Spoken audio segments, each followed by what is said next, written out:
Fuck you!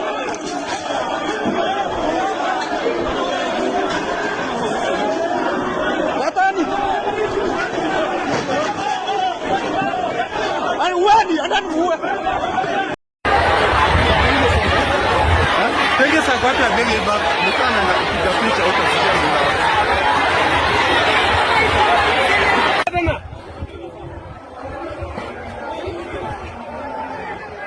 Aya, ni pema wameweka. Ni pema wamepiga juu. Ona ujinga.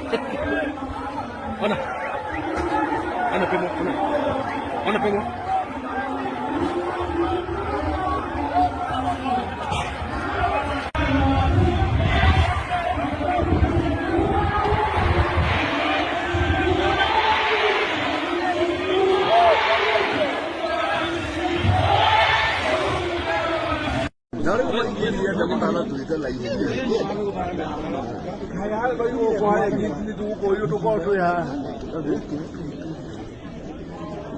Sasa ujipanguze na maji.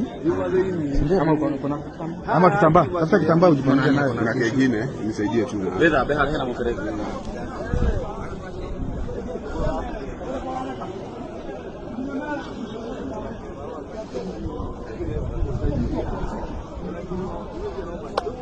Kasi yetu tukiwa Wakristo na wale ambao wanaabudu Mwenyezi Mungu ni kushirikiana na Wakristo kujenga nyumba safi na nyumba nzuri la Bwana, na ndio tumekuja leo. Na hatuelewi ni kwa nini wengine wanatutumia watu ya kutushambulia, na tumekuja kufanya kazi ya Bwana.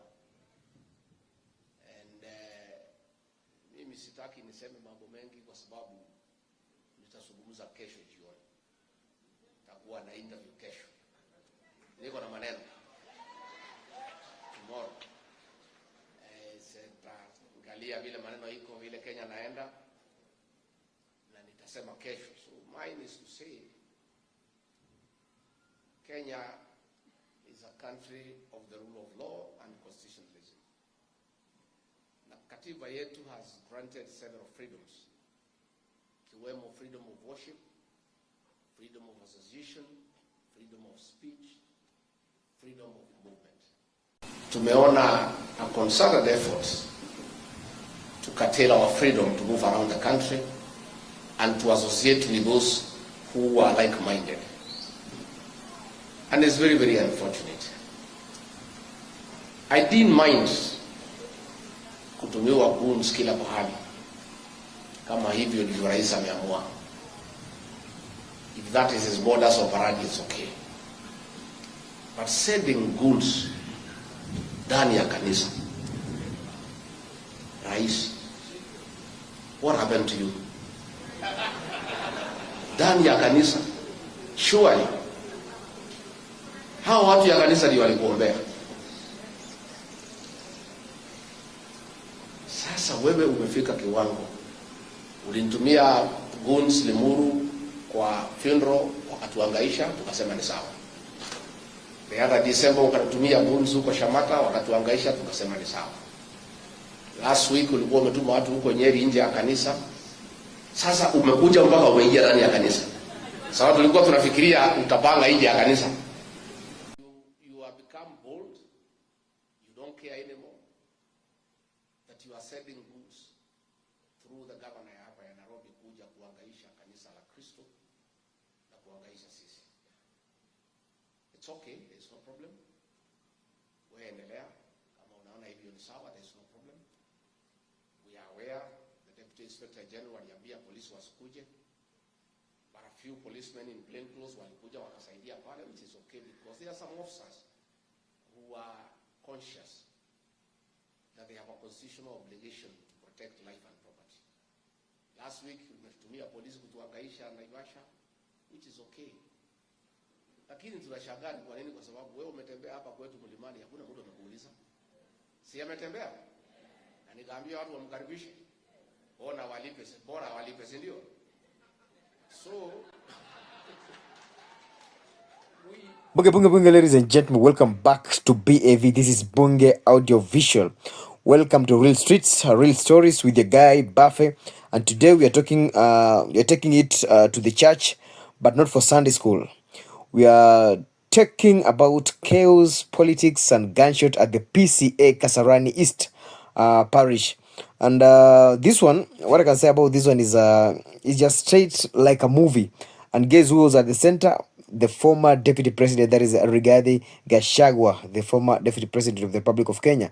So let's talk about what actually happened and how we got to this moment where we are now talking about Rigathi Gachagua getting protected by his bodyguards and not the members from the National Police over the alleged attack from the Goons. So picture this: it's a normal church service. We've got peaceful hymns, families in their Sunday best, but suddenly chaos break out, and Goons actually come in to disrupt the service, trying to make a scene while Gachagua is in attendance. And so this time round, it's not a funeral where Gachagua was attacked by Goons who were sent by somebody, and eventually fled because he knew that his life was in danger. So Gachagua's bodyguards are ready, and shots are fired. People scramble, and the tension, you could cut it with a knife, you know. So, unlike a few weeks ago when Gachagua was forced to flee a funeral after being challenged, this time he stands his ground, and his security detail, sharp and alert, actually neutralized the threat, first dispersing the Goons, making sure he stayed safe, and they brought back order inside the holy house. So for me, what I can say is that that was a very, very good way, or rather a very impressive way of handling that kind of situation, because we've seen so many incidents whereby Rigathi Gachagua is being is trying to be intimidated, is getting intimidated by the various people who are actually unknown and some who are known.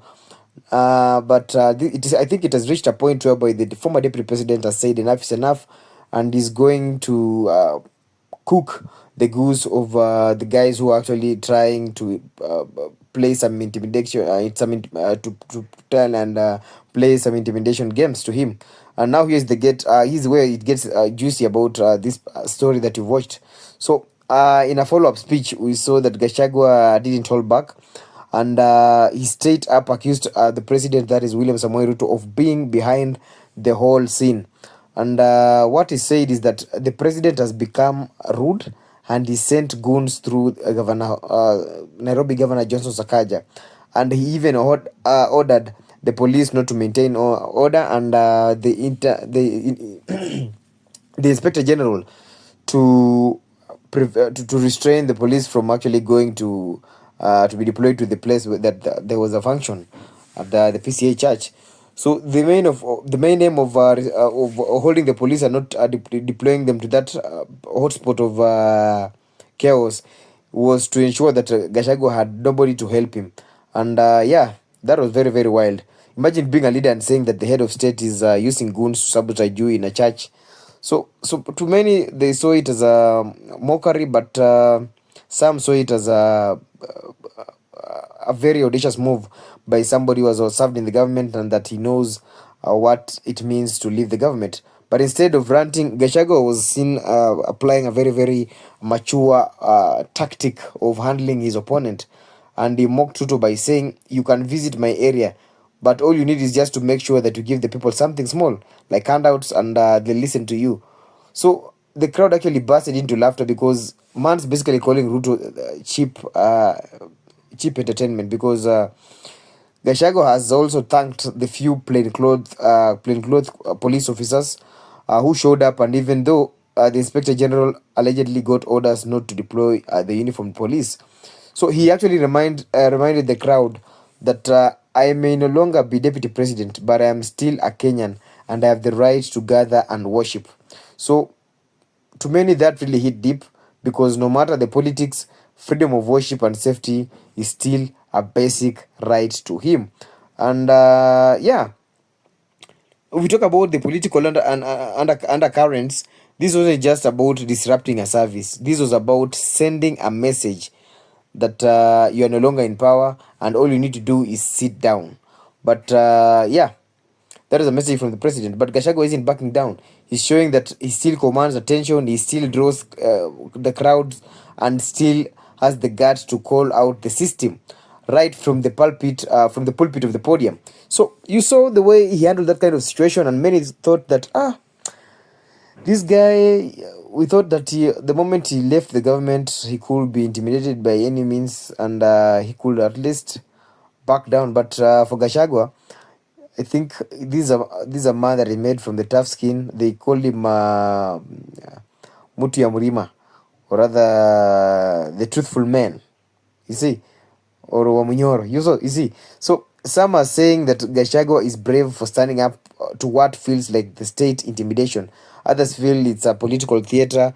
But one thing for sure is that Kenyans love a leader who can speak without fear. That is just that's my opinion, because the way I saw this guy responding after the attack, I think I've really learned a lot from this guy. And yeah, I think that's the way to go. If somebody tries and pull you down, you also need to retaliate and show him that it reaches a point whereby if you're not able to reason as human beings, I think, yeah, the rubber must meet the road. So whether you support Gachagua or not, the incident says that a lot of the incident actually says a lot about where Kenya's politics is headed to.